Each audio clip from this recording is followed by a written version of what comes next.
皆さん、こんにちは。また別のポイント開拓に行ってきました。ここは割と見たことない植物が多く、ちょっとした場所の違いで植生が変わるのがよくわかります。ここでは行者ニンニクやウドにようやくお目にかかれました。大葉ユリ。ウド15本ぐらいゲット。うるいかと思いましたが、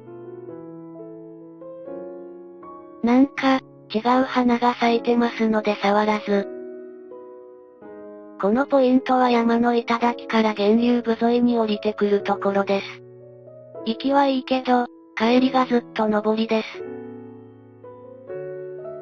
上から見たらこんな感じの高低差です。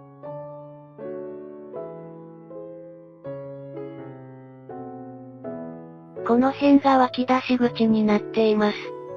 川の始まり部分を見るのは感慨深いものがありますね。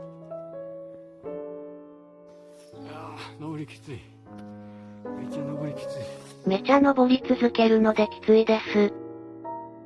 トゲトゲ植物にグローブ越しに刺されました。今回は程よく収穫できてよかったぜー。それではさようなら、ご視聴ありがとうございました。